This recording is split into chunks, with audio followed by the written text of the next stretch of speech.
Welcome, everyone. Just give it a few seconds as folks come in from our waiting room. All right. Well, everyone, hello and welcome. I'm Stephanie Rao, Executive Director at the National Council on Public History. We are a membership association dedicated to helping public historians put history to work in the world through community building, programs, and scholarship. Thank you for joining us today for the workshop Pedagogy and Public Memory, partnering with the Pomeroy Foundation on historical marker grants. Before turning things over to today's presenters, I just wanted to share a few housekeeping notes as we get started. This webinar is being recorded, and a link to that recording will be sent to everyone who has registered for it within the next few days. Closed captions are enabled for the presentation, and if you don't see them automatically, you can click the CC button at the bottom of your Zoom screen. Feel free to use the chat area throughout the presentation to share where you're joining us from, to comment on the content that we're hearing today, or to share your additions as well. And if you have questions for our presenters, please share those using the Q&A feature at the bottom of your Zoom screen. Now it is my pleasure to introduce Bill Brower, the Executive Director of the William G. Pomeroy Foundation, to share a few words of welcome with us. Bill? Hi, everybody. Special thanks to you, Stephanie, for your leadership and your enthusiasm about our work at the William G. Pomeroy Foundation. And thanks to you and your colleagues at NCPH for hosting us today. I am Bill Brower, the Executive Director of the Pomeroy Foundation. I've been here for a year after spending much of my career on college campuses as an advancement professional. I majored in history as an undergrad with a focus on recent US, so I feel right at home at the foundation and with you today. We are often asked why we do what we do in the historical marker space. It starts with our founder, Bill Pomeroy, one of the most curious, interested, and interesting people I've ever met. As a boy traveling in the family car, Bill's dad would often stop at historical markers and read them with Bill. They would talk about the history being marked. These experiences instilled a lifelong love of history, and when Bill started the foundation, he decided to invest in markers. 20 years later, the foundation is fast approaching 2,900 markers, which you will find in 49 states and Washington, D.C. Every Pomeroy marker tells a story, honors a legacy, and strengthens the fabric of a community. We're thrilled about the meeting you're having today, and I encourage you to think about the opportunities marker applications can provide for you, and if you are a professor on the call, for your students, and how together you can fill gaps in local history and tell stories that will evoke pride in place. It is great to be with you. Thank you. Thank you so much, Bill, and thank you to the William G. Pomeroy Foundation for partnering with us on this program today. Now it is my pleasure to introduce our facilitator for today, Susan Hughes. Susan is lead historian and archivist at the Pomeroy Foundation. She's worked in the public history sector for more than 30 years. At the Pomeroy Foundation, she oversees a wide range of historical marker programs and the research historians who support the marker applicants and grantees. Recognizing her many contributions to public history through her role at the Foundation, Susan is a recipient of the prestigious Hugh Hastings Award presented by the Association of Public Historians of New York State. Susan previously worked in the university archives at Syracuse University and as a regional archivist for the Documentary Heritage Program. Susan earned a BA from the University of Delaware and an MA in history with a public history concentration from Bowling Green State University, where she worked at the Center for Archival Collections. Susan, welcome, and I will turn it over to you. Thank you for that warm introduction, Stephanie. I really appreciate it. And I'd also like to say thanks to the National Council on Public History for having us. We're really excited to lead this workshop today and discuss how to partner with the William G. Pomeroy Foundation to bring our historical marker research curriculum to your college or university. We'll begin our session today with a brief introduction of the Pomeroy Foundation, our mission, and the marker programs we offer nationwide. This will give you a sense of how we partner with communities to celebrate their local history with fully funded historical markers. And next, we'll introduce our national education program, which empowers students to learn about community history through primary source research projects that will result in grant-funded Pomeroy markers. We recently expanded the curriculum to higher education so that faculty can incorporate the marker research and our grant application process into your courses. We also will discuss best practices for student-led grant applications, covering everything from selecting a strong topic to navigating primary sources. These are practical strategies that you can use when collaborating with us to guide your students to a successful marker grant application. Today's workshop will conclude with insights from our partner at the University of South Carolina. Dr. Jessica Elfenbein will share how she has piloted the curriculum with her graduate students, what worked, and how she addressed aligning coursework with the marker grant process. Our goal is for you to have a clear understanding of how the Pomeroy Foundation's marker grant research curriculum can benefit your students, your institution, and your community. If you're new to us, the Pomeroy Foundation is a private philanthropic organization established in Syracuse, New York, by entrepreneur and philanthropist, Bill Pomeroy. Our mission brings together Bill's two greatest passions in life, beating blood cancer and helping people celebrate their community's history with historical markers. Bill created the Pomeroy Foundation during his battle with acute myeloid leukemia. He found out the probability of survival wasn't the same for everyone and wanted to support others facing a similar situation. This was the impetus for our first initiative to improve the probability of finding appropriate donor matches or other life-saving treatments for blood cancer patients. The for history part of our mission aligns with Bill's lifelong passion, as Bill Brower told you before, for history going back to his childhood. When Bill learned that New York State had stopped funding its marker program decades ago and had left it to the communities to raise funds on their own, he sprang into action. That was the beginning of our first marker grant program, our New York program, and became the springboard for many more marker grant programs, as well as our national education program. At the Pomeroy Foundation, we help communities celebrate local history by providing fully funded grants for historical markers across several programs encompassing a diverse range of themes. Since 2005, the Foundation has awarded nearly 2,900 grants for markers and plaques across the United States, all the way to Alaska. And if there's anybody here from Hawaii, we'd love to have you too. That's the one state we're missing. Pomeroy markers are fully funded and cover the entire cost of the marker, pole, and shipping. Applicants must apply through a local 501c3 organization, such as a historical society or a nonprofit academic institution. You can also apply through a local, state, or federal government entity or tribal nation. Communities benefit from historical markers. They educate the public, they inspire pride of place, and they promote historical and cultural tourism. After the marker is installed, communities celebrate by hosting dedication ceremonies. These special events bring people together, including local partner organizations and public officials. And in the photo here, you can see Hagerstown, Maryland Mayor in the center there in the pink jacket at the dedication of this particular marker.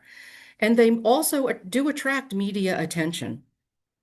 By obtaining a marker, you're doing a service for your community and the public at large. The inscription on your marker is important and will stand for generations to come.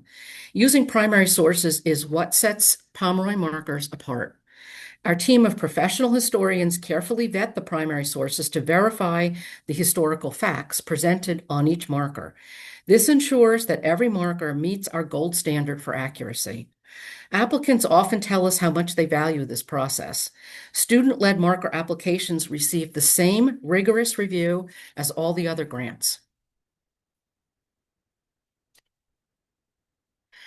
Let's introduce you to the Pomeroy Foundation's 6 signature marker programs, 4 of which are currently available through the National Education Program.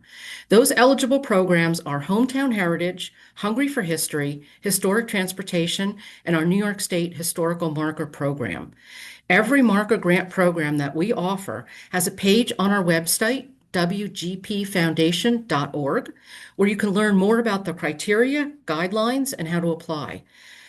So Hometown Heritage, as you see here in this photo, is our national marker program that commemorates people, places, things, or events historically significant to the larger community and beyond.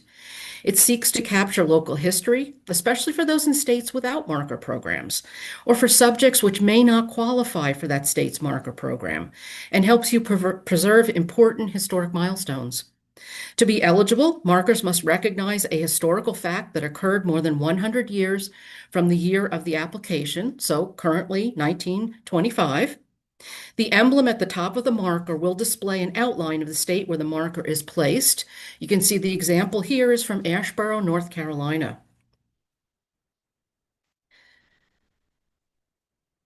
There we go. Change next one. Hungry for History. This is a fun program. This celebrates America's food history by telling the stories of local and regional food specialties around the United States. It celebrates significant food dishes created prior to 1970 and the role they've played in defining American culture and forging community identity. It highlights dishes such as salt potatoes in Syracuse, as you can see the marker here in that photo. Onion burgers in El Reno, Oklahoma. Sopressata in Westerly, Rhode Island, and Smith Island cake, the Maryland state dessert. The criteria are ready-to-eat dishes with a minimum of 2 ingredients or dishes composed of a single food item that can be found within a local specific location or region, such as Blue Point oysters in the Great South Bay off of Long Island. Created prior to 1970, the dishes must have been historically significant to the greater community or beyond prior to the application. Dishes or a variation of it should have local or regional origins, but it's not necessarily for it to have been invented there or be the first place it was eaten. We were looking more for cultural significance. And the dish must be available and still eaten today. Plus, we've included a couple of the categories, non-alcoholic drinks, thinking of, I think somebody there was from Boston, thinking of ice creams, and food-related events or festivals must still be held at the time of the application. For example, we gave a marker to the Preston County Buckwheat Festival in Kingwood, West Virginia, which has been held since 1938. More fundraisers that are held specifically for fundraising do not qualify for this. And historic transportation is another nationwide program which commemorates railroads, bridges and tunnels, canals, and aviation. The subject must be a fact that occurred by 1945. You can see here a railroad station in Larchmont, New York, which is now a Girl Scout meeting house. So we're often asked, why not roads?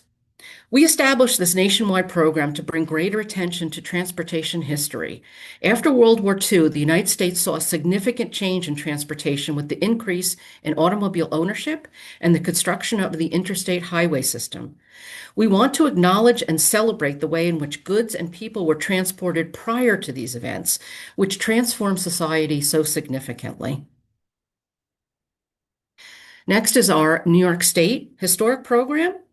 This is our flagship program, and it again commemorates historic people, places, or things within the time frame of 1683 to 1925, or 100 years before the application year. So again, currently 1925.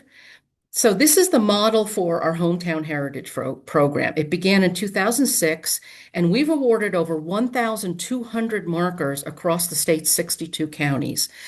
Here you can see two high school students from Arlington High School in Wappinger Falls, New York, and their class was the one who was awarded this marker along with their social studies teacher. The last two are not part of the education program, but I just wanted to make you aware of them in case you have individuals who might be interested in applying. The Legends and Lore is one of our most popular marker programs. It commemorates subjects including folktales like Champy the Lake Monster in Lake Champlain, legends like John Henry in West Virginia, or folklore subjects like folk singer Margaret MacArthur in Vermont. You can learn more about eligible categories on the Legends and Lore marker page on our website. The photo you see here is some students from Utah State University with their professor, and this photo is in Garden City, Utah. So we are currently working on a survey with our folklore organization partners to get feedback about the potential for expanding Legends and Lore into our national education curriculum. So keep an eye on our website and social media for that. And last but not least is our National Register. When a property or district is placed on the National Register of Historic Places, the designation does not include funding or for a plaque or sign. So as a result, many nonprofit or municipalities don't have a signage due to the cost. We bridge that gap by providing grants so public properties and historic districts can commemorate their placement and share this achievement. This is the easiest application process, and you can apply any time of year. Applicants can choose between a roadside marker. The one you see here is in Stonington, Maine. And we also have two styles of plaques if you want to mount it on a building. It requires only the designation letter. There really isn't any research. It's not at this point included in the education program because there is no research involved in it, but it's just one more way to help communities mark their history. Our national education program, what we're all here for. I'd like to now turn our attention to that program, which is now being revised specifically for higher education institutions. This initiative turns historical research into applied learning experiences where students conduct original primary source research, prepare a grant application, and if successful, see their work culminate in a fully funded historical marker, as you can see these high school students here. For educators, the program offers a structured curriculum that can be integrated into courses in history, public history, American studies, and other related disciplines. Sequential lessons that support teaching research skills, historical writing, grant writing, and civic literacy. Experiential outcomes that give students not just the classroom knowledge, but a public contribution to their community in the form of a Pomeroy marker. While originally designed with high school students in mind, we're adapting the materials for higher education thanks to our pilot program, which you're going to hear about shortly, with University of South Carolina, and feedback from faculty around the country. The new materials will include a sample syllabus, schedule, timeline, and tip sheets, and faculty-friendly presentations. These resources will help align the marker grant process with semester schedules and course objectives. The result is a unique, hands-on experience where students can see the impact of their research and exposure to grant writing, which takes the form of a fully funded historical marker. So how do you get started? Start a conversation with us, and we will provide you with a sample curriculum and packet of supporting materials. When embedding a marker grant program into your course, there's a few essentials to keep in mind. First, we will provide you with a full set of resources. Again, sample syllabus, schedule, and teaching materials, so you don't have to start from scratch. Our staff are available to answer questions anytime during our Monday through Friday business hours by email, phone, or Zoom, or even Teams.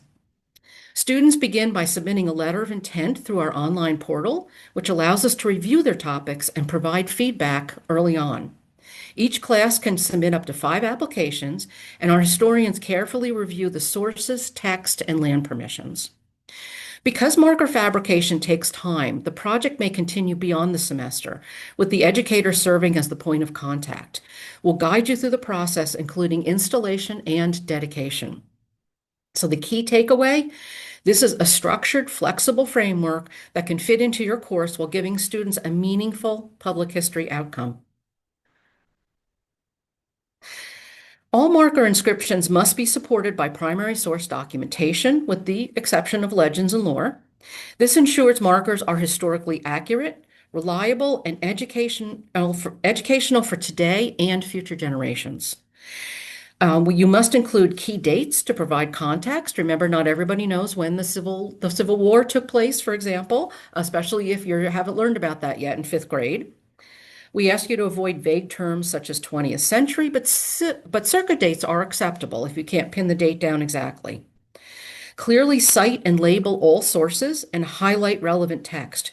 Your inscription should tell a clear story to visitors who may know nothing about the subject. We want that text to be accessible to those as young as 5th grade, to new Americans, and to those visiting from outside the state or even the country. Marker must be installed near the original structure or site of the historical event. Applications for structures that no longer exist or are slated for removal will unfortunately not be successful. We want the text of the story to be what history happened here and to show the importance of place.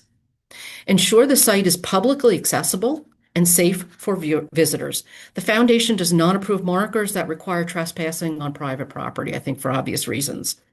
The placement should be visible from the road with a safe pullover or walking access for visitors. We have our style guide online, so please use all 5 lines to tell a clear and engaging story. Please avoid jargon, professional specific abbreviations, or language that only insiders would understand. The foundation has a distinct voice for our markers that we've developed over the years. And again, you can review the style guide handout for guidance. Please focus on clarity and accuracy rather than perfect wording. We will give you feedback and support on that. We've been doing this for a number of years, and we know how difficult it is to get everything into 5 lines, 27 characters each. So we're happy to help. If you visit wgpfoundation.org, you can explore existing markers, and this will help you understand the scope and style of historically significant subjects, and provide inspiration for your own markers. The map can guide you in identifying locations with existing markers versus sites that may be eligible for a new marker. So again, review the guidelines for the chosen marker grant program before applying to ensure eligibility. Applications are all completed online. Create an account if your organization is not already in the database. Most programs require a letter of intent as the first step, including your proposed inscription and a list of primary sources. You do not need to include the primary sources with your letter of intent. Feedback is provided after your submission. We want you to focus on historical accuracy and clarity. The foundation, again, as I said, will help you refine the final wording. So we are going to hold questions until the end of the presentation. And at this time, I'd like to introduce you to our next speakers. Leading the way with our curriculum in higher education at the University of South Carolina are Professor Jessica Elfenbein and G.C. Ramey. Jessica is a historian and faculty leader whose research spans American urban, environmental, and business history. Her work includes award-winning public history projects such as Baltimore 68, Riots and Rebirth, and the Wood Basket of the World project. At the University of South Carolina, she has served as chair of the history department and senior associate dean of the graduate school. G.C. Ramey is a PhD and MA student at the University of South Carolina with a passion for storytelling and oral history. His research explores marginalized labor in the American whiskey industry. He currently serves as a research assistant on public history projects, including one under Jessica's guidance on South Carolina's lumber industry through the Foundation's Historical Marker program. Thank you. Good afternoon, and I really appreciate the opportunity to be here. So as Susan said, I'm Jessica Elfenbein. I've been a longtime NCPH member and lurker, a former board member, and a public history practitioner for the last 30 years or so. But I had no previous historical marker experience or knowledge. So This slide that we're looking at here is the homepage for it's the homepage for this project that we're working on called Wood Basket of the World, which looks at the history of lumber, wood products, and forest conservation in South Carolina, which turns out to be this particularly important topic, although it's a hidden in plain sight story. And this is a multifaceted project. You can see by looking at the top, we have digitized collections, we have a traveling and virtual exhibition, we have an oral history project, we have an anthology that's coming out in the next few months. We're doing deep community mapping and so on. We've worked with a lot of community partners and a lot of students, hundreds of students at this point in more than a half dozen classes. And so as we thought about ways to tell this story, which is not, it helps you to read the landscape, but it's not part of the narrative that is told about our place, all of a sudden historical markers seemed like a very good idea. And I want to do a shout out because I discovered the William G. Pomeroy Foundation in 2023 at the NCPH meeting in Atlanta, where the Pomeroy Foundation had a table and promotional materials, and I picked up a brochure and I thought it looked interesting. And then I started looking into historical markers and how we might use them in a graduate seminar. And I reached out also, and I think this is important. Most states, through your SHPO office, offer some kind of state historical marker program. But to Susan's point, in many cases, not just in New York's, but also in South Carolina's, they approve marker text, but they don't fund the markers. And Susan and Bill have been very delicate, I'll be less delicate, in the state of South Carolina, putting up a state-approved marker runs in the neighborhood of $3,000 to $3,500 per marker. And if you're doing this with multiple markers, it gets expensive very quickly. And so that was a concern for us because it with the Pomeroy Foundation providing full funding and allowing our students the opportunity to apply for a real grant, that seemed like a good idea. But I didn't want to eclipse our SHPO office. And so something that I'll mention here that may be useful to those of you who are teaching either at the undergraduate or graduate level is that I invited in our SHPO officer who does have state responsibility for historical markers. And he went over the state marker program with the students. And then to echo what Susan said earlier, we also had the Pomeroy staff come via Zoom to class to talk about the Pomeroy Foundation's historical marker program. So students were pretty clear on both. I have a little bibliography for anybody who is teaching at the graduate level. I think helping your students to understand the history of historical markers is very helpful. So we're very lucky in South Carolina. We have a guidebook to South Carolina's historical markers, and we did have its author come to class. And then there are some other good articles out there on the history of various states' marker programs, particularly good one on Virginia, which was one of the pioneers in that space. So we did all of that. So I was trying to give students methods information about historical markers, and at the same time provide content knowledge on the topic that we were going to do marker applications around, which was the history of lumber, wood products, and forest conservation. And that's where it gets dicey, because we're trying to allow graduate students to develop as professional historians, and they need time enough to develop enough content knowledge to do it well. And in a 14 or 15-week semester, it is very hard to do both.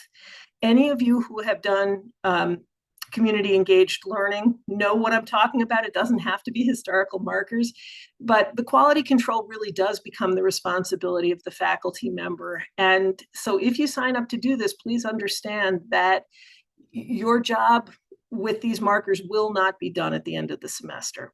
And that's not a bad thing, it's just a thing.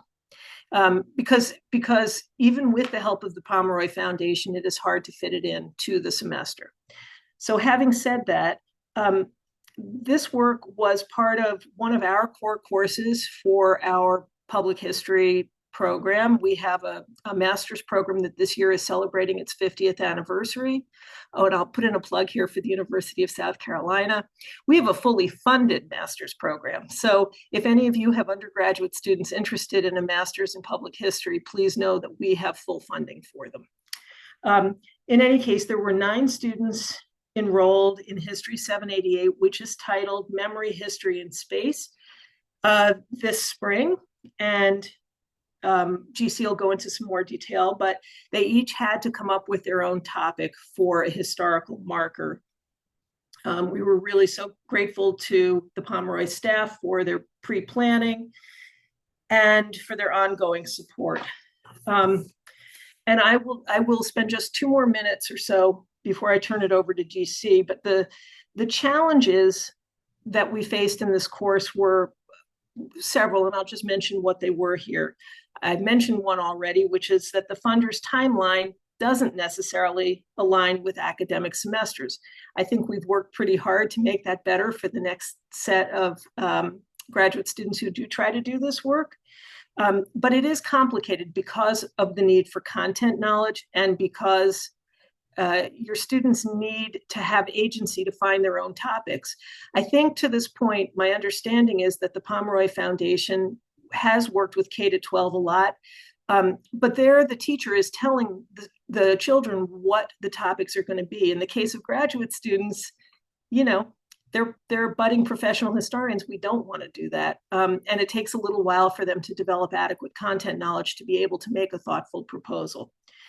And I would mention also something that Susan mentioned before. I'll just elaborate on it a little bit. In order for an application to move forward, your students will need to gather land permissions from the property owners. And that's an unpredictable process because some people are very agreeable from the get-go and the letter is done by 5 o'clock today, and other people take a lot of nudging, just like in the real world. And students can't control this part of the process. So just know that that's the way it is. It has to get done, and it may or may not get done within the semester. And I will also say from our experience, the 100-year rule, which we respect very much from the Pomeroy Foundation, is one that the students in my class seem to think was more flexible than the foundation intended for it to be. And please respect it right from the beginning, and you'll save some heartache for yourself and your students. The things that were great about this were that students have had the opportunity to do a real-world grant application, and when successful, can then claim that they themselves have been sole author, or if they're working in teams, part of a team that applied for and was awarded a grant. And, you know, like what better professional development practice is there than that? So that was great. I will simply close with a couple of ideas for success, some solutions to the problems that I've mentioned, and some things that worked very well for us. We got very lucky, and there was a local history conference held a little after the midpoint in the semester.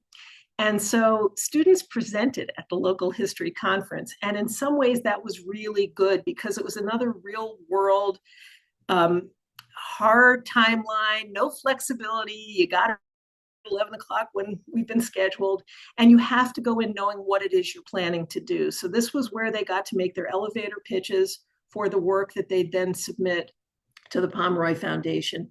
And I think that went very well. You know, again, we don't always have control over where local history conferences take place, but for many of my students, it was their first experience at a conference.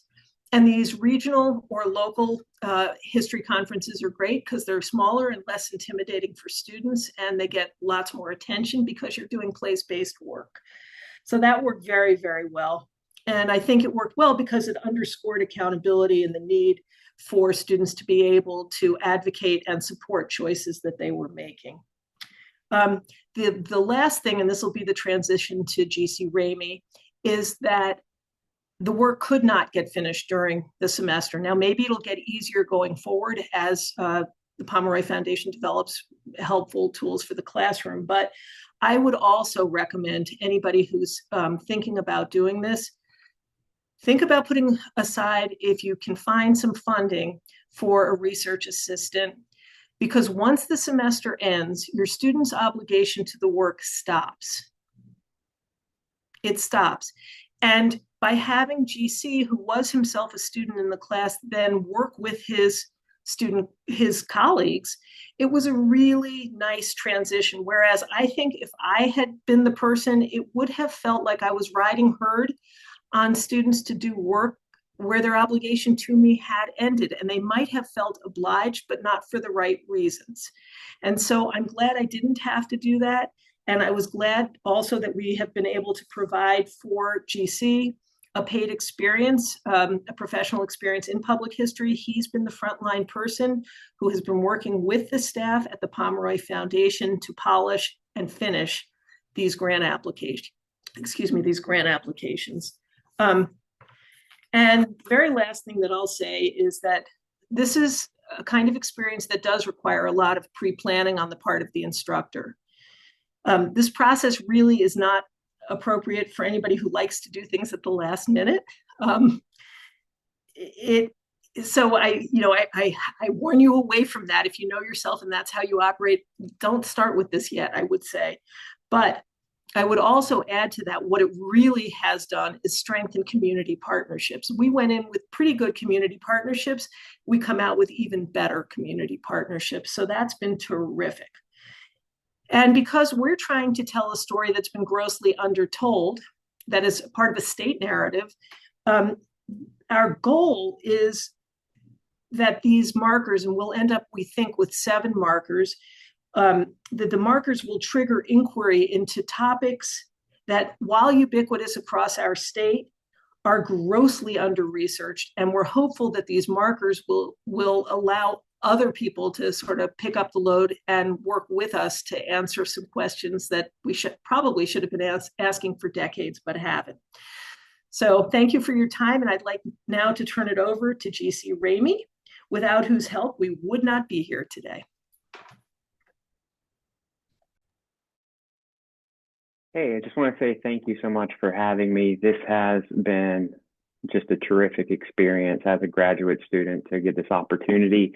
As was shared before, I am a PhD student at the University of South Carolina, and what I want to really lean in on is my background in literature, because it is storytelling that I hoped to bring to the table with public history, especially through these markers. I am from the state of South Carolina, and there were so many of the historical topics related to the lumber industry that I had no idea about, having lived, I'm going to date myself, I'm 35 years old, and in the entire time that I've lived here, these are stories that were hidden in plain sight, but I was just not able to know that story yet. And so being able to participate in telling it in a public forum was just a tremendous experience. Let me first start with talking about the project origins from the student perspective. I want to say Dr. Elfenbein was a wonderful professor for a class like this. Not only is she a person who understands the theoretical, which is really my interest. Intellectually, I am interested in this theory of history, memory, and place. She knows this, and she picked, great monographs and great secondary sources that help teach us these basic foundational literatures that we needed to know before entering the project. But she also has on-the-ground experience with doing public history. And one of her talents is being able to bring together various people and to utilize people for their strengths and their talents. And she doesn't try to do it all on her own. That worked out so wonderful for students who we're chomping at the bit to get this early experience with public history. And so this was just a tremendous mentor to have on that. As you can see, the assignment in the course Memory, History, and Space was to identify this original topic that related to South Carolina's lumber industry, use primary sources, and then complete a historic marker application for the William G. Pomeroy Foundation Hometown Heritage Program. This next map will kind of show you a little bit of where we ended up with some of these markers. I want to make a quick note here. One thing that was interesting is that a lot of us would probably not say that the lumber industry was our historical interest.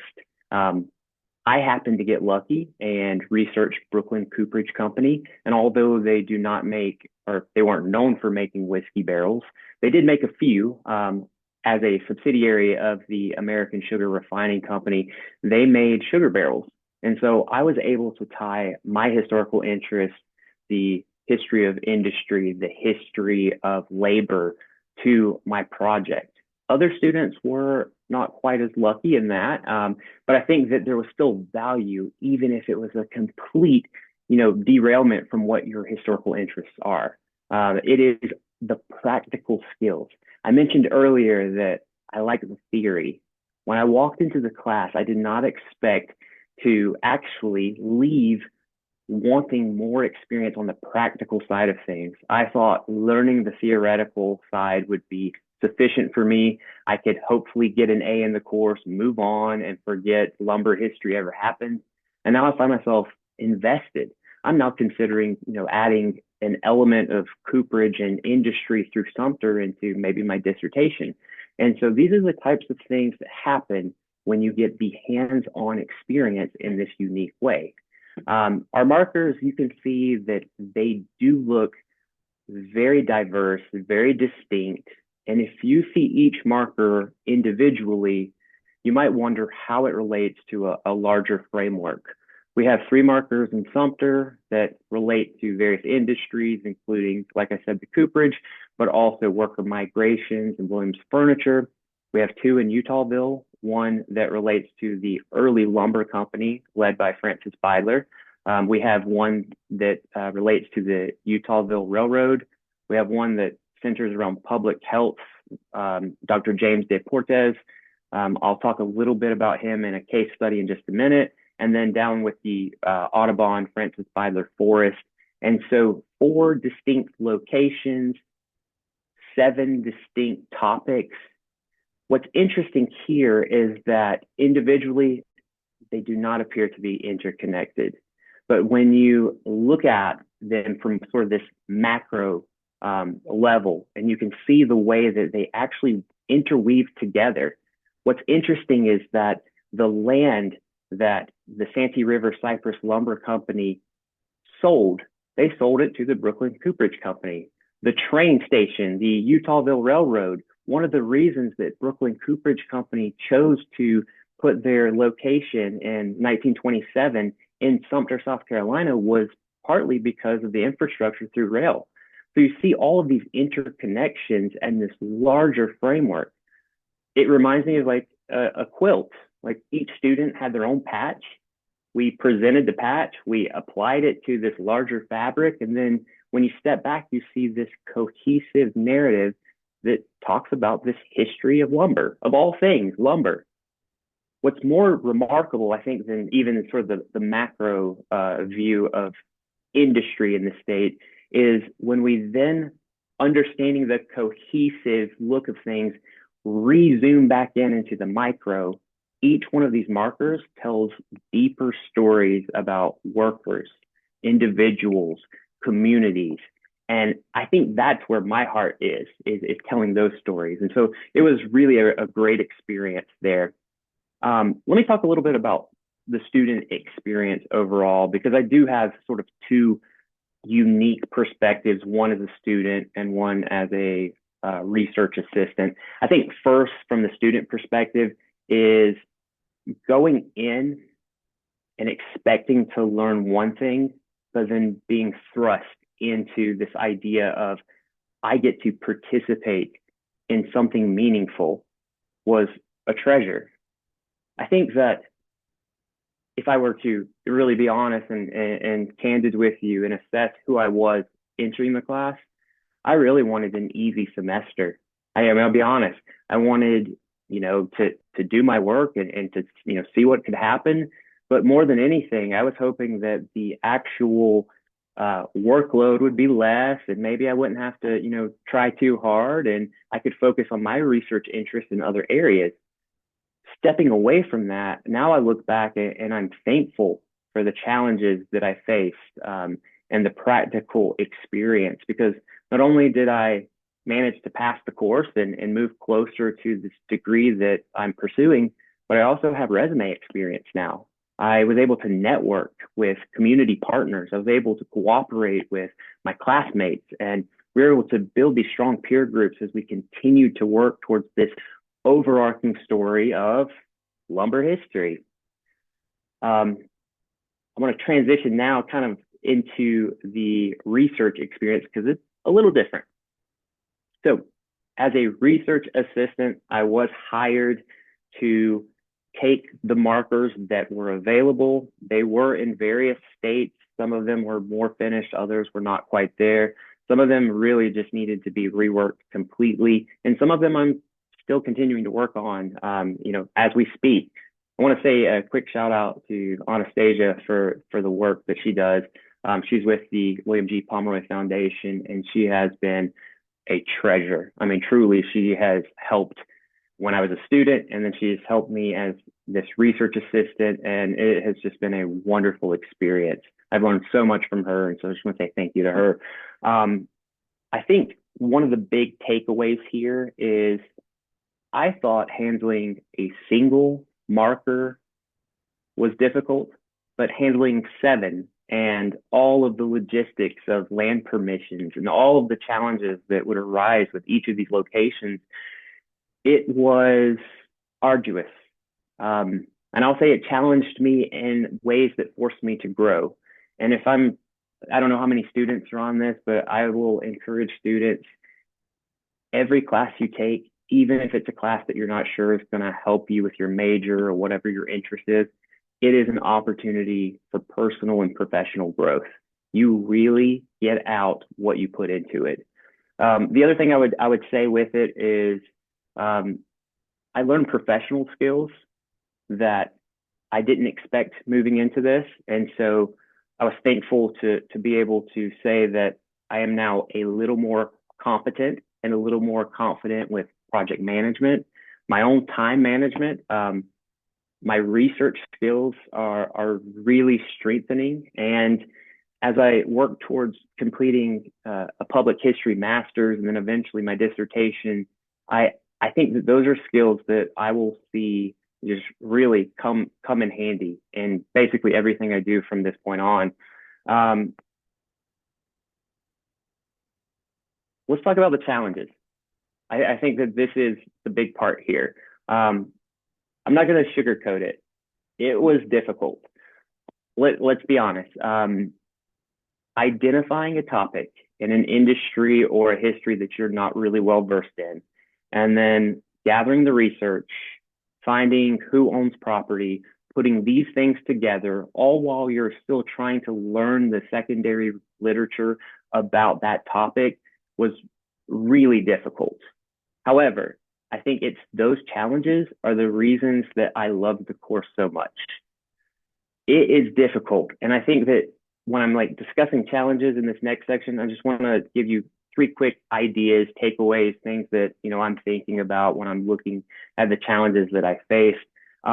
First of all, if those of you on the call are practicing public historians or work in any other field, challenges are part of the game. There is no career that you're going to work in where you're not going to face a challenge. And so being able to be thrust into this class setting and face these challenges as a student has value that I think is going to prove incredibly beneficial to all of our careers in the future. Number 2, I think there's something valuable about being able to face these challenges in a safe environment. We had someone like Dr. Elfenbein who was able to be there, to give us support, to mentor. We had great peers. We were able to ask advice from other students who are further along in the process or have more experience. That is crucial. Being able to even fail in a controlled environment, that builds the confidence that we need moving forward.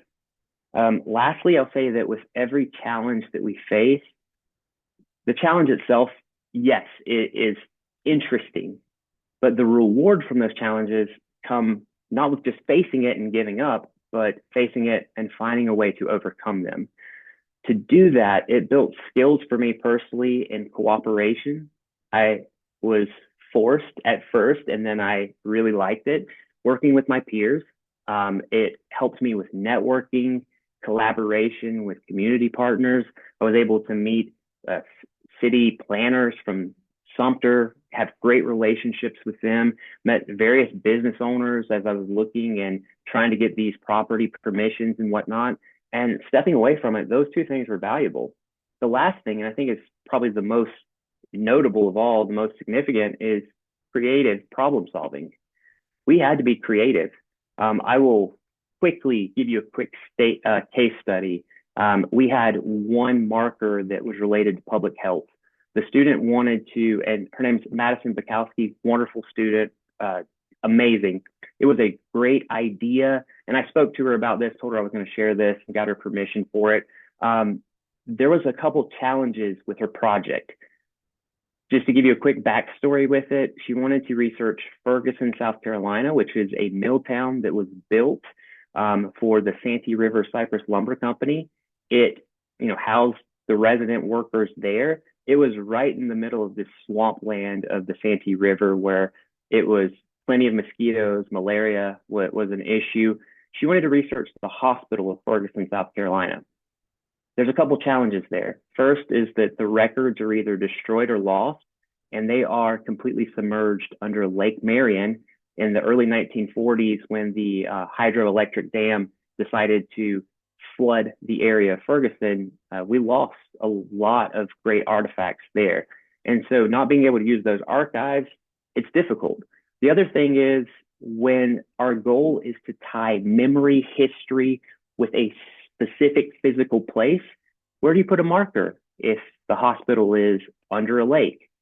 And so what seemed like a dead end, we were able to be creative, reframe it. And I used the original research that Maddie did. She found that the physician of the hospital, Dr. James DePortes, had an incredible medical experience. Once he finished working at Ferguson, he ended up serving as president of the South Carolina Medical Association. He is highly regarded in Fort Mill, South Carolina. His home is a historic property, and this is an incredible story. And so I was able to take the name that she found, use census records to build this historical biography, and hopefully, if this one gets approved, we're able to reframe this dead end, this challenge, into a creative narrative that talks about not just what this person did in Ferguson, but the history, the life that he lived. And what's really cool about that story is when I talked to the Fort Mill City Council, they had no idea. They knew who he was, but they had no idea that he served this integrated workforce down in Ferguson, South Carolina. And so that was really cool. The last thing I have for you is just a couple takeaways. This is just from my personal experience. First, I'll say that if you are a professor or someone considering this, let me just say that historical markers, especially through the William G. Pomeroy Foundation, offers a great way to put theory into practice. Secondly, to students who are listening, remember that challenges are good. It forces you to grow. Do not run away from challenges. Face them. That is how you're going to grow your competency and your confidence. Lastly, I'll say that with everything that I experienced, I was able to move away from this a better historian. And that is sort of my final statement, is that in public history, probably more than anything else, you get out what you put into it. And so if you face a challenge and decide to quit, that's all you get. You face a challenge and decide to be creative and reinvent the wheel and find a new way through, then you're going to be able to see the reward physically planted as a historical marker. And I really hope that that's the case. I just want to say thank you for having me on here. Here's our contact information. In the middle is a QR code for the overall project, the Wood Basket of the World. And there's Dr. Elfenbein and my email addresses. Thank you so much. Thank you so much, GC and Jessica and Susan, for this great presentation. We have about 5 minutes left, so we can get through a few questions. So don't forget, you can enter those either in the Q&A function or you can enter them into the chat. So the first question that we have is, I think, for Susan. And the question is from is there funding available to revise existing historical markers? We do that all the time, especially here in New York, where the marker program started about 1929 and was very active up until World War II. What we ask is that, first of all, you get permission to take the old marker down from the municipality or the organization that owns it.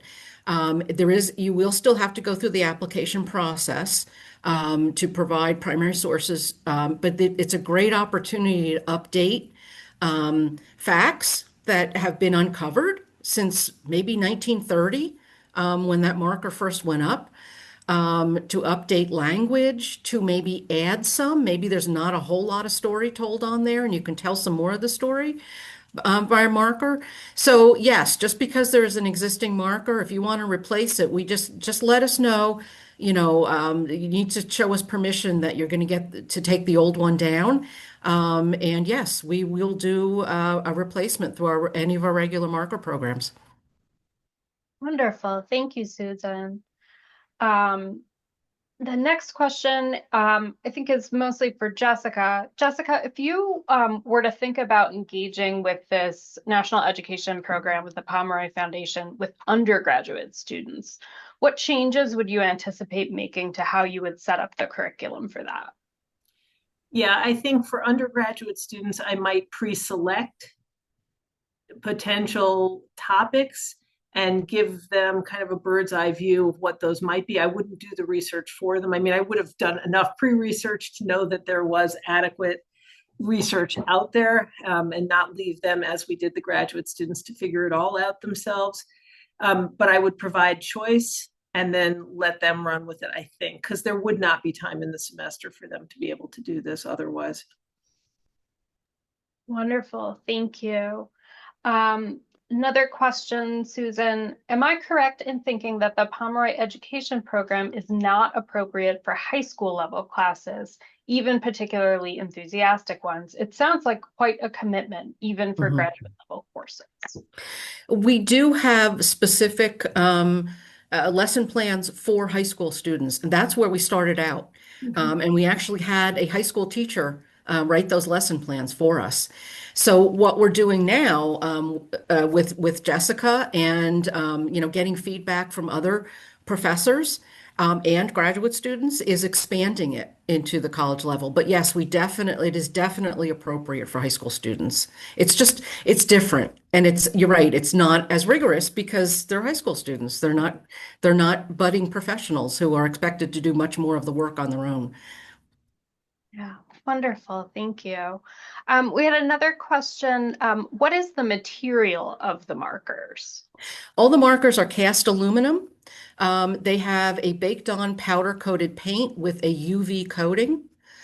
So if you're concerned about weather, we have some that are on, shorelines along Long Island and so forth, where they're getting pelted with the winter winds and the sand. Of course, here in upstate New York and Minnesota, some of these other places, they're getting pelted with, the snow and the sand. So we have what I would say is state of the art. We have looked for the best and most durable coatings and working with foundries that provide that kind of thing. So it's really, I don't want to brag, but it's really the best you can get. I will brag. They are the best you can get. Wonderful. Thank you. And I think there's a great comment in the chat that says, for what it's worth, undergraduates are great candidates to help revise existing historical markers as the topic is already selected for them. And I think we have time for one more question, which I would love to get all three of your perspective on from your different roles in this kind of work, which is, what kind of topics are an especially good fit for the Hometown Heritage Marker Grant program? Well, I'll start. What is your what is your locality known for? What was it known for?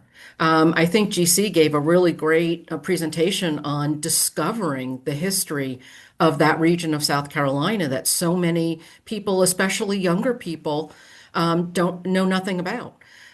So how did your city, how did your region, how did it form? What kind of industries were there? I think asking the people, asking your relatives, asking the teachers in town, asking the people who've lived there for a long time. What do you think about this town? Are there people there that are unknown that really, helped build this town, maybe even helped build our nation? That need to be remembered and have been kind of, forgotten over the years because no one's studying them.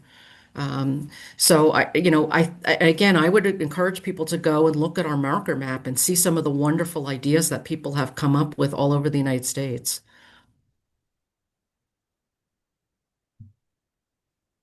Jessica or JC, did you have anything to add from your perspectives doing the research and coordinating the work?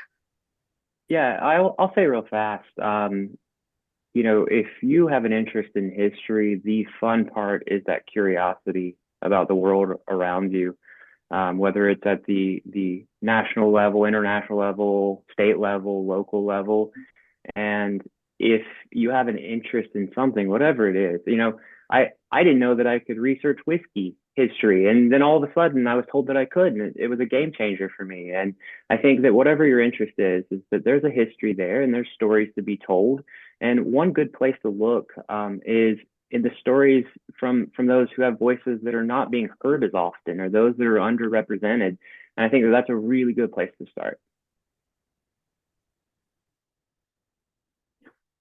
I would just say that I think biographical research is very helpful to the process of finding hometown heritage stories that might be worthy of a marker, especially because doing biographical research has gotten so much easier with the advent of Ancestry and newspapers.com. And so you could have, if there's a particular municipality or whatever, you can certainly have students at any level, I'd say from probably 9th or 10th grade on, read a year of newspaper accounts of that place. And that might begin to generate stories. And then they're going to be able, certainly at the undergraduate and graduate level, they can do the biographical research on the people involved in the stories and see if there's something that's worthy there. And then I would try to marry that to whatever kinds of local scholarly sources might exist. And then you begin to have a brew that would be, I think, probably very effective almost anywhere. Wonderful, thank you. We have one last question that just came in under the wire. Has it been feasible to have as an undergraduate or graduate individual special topics class? Susan, Jessica, I didn't know if you had thoughts about what that would look. I think if I had a very motivated student who wanted to do this, I'd be very happy to work with the student. And yeah, I think it would be a great culminating project. And for a place like the University of South Carolina with an honors college that requires theses, but the theses can be creative, and this is at the undergraduate level, something like this could be a creative undergraduate thesis project for somebody who wanted to pursue it. Sure, I think it would be a good idea. Wonderful, thank you. Thank you so much to Susan, Jessica, and GC for joining us today and sharing your knowledge and experiences with us. Thank you, Bill, for your words of welcome. Thank you, all of our attendees who joined us today. As a reminder, we have recorded this presentation and we will follow up with all of you in the next few days to share that out. And I hope that some of you will be able to join us in October. As we have so many faculty and students here, NCPH will be hosting our first ever virtual grad fair for public history. So we would love to see faculty have your programs represented, and if you have undergraduate students, who you think might be interested in public history, please encourage them. It is free for them to participate and attend. So thank you again, everyone. Susan, Jessica, GC, it was a pleasure to learn from you. Thank you so much, and have a great afternoon, everyone.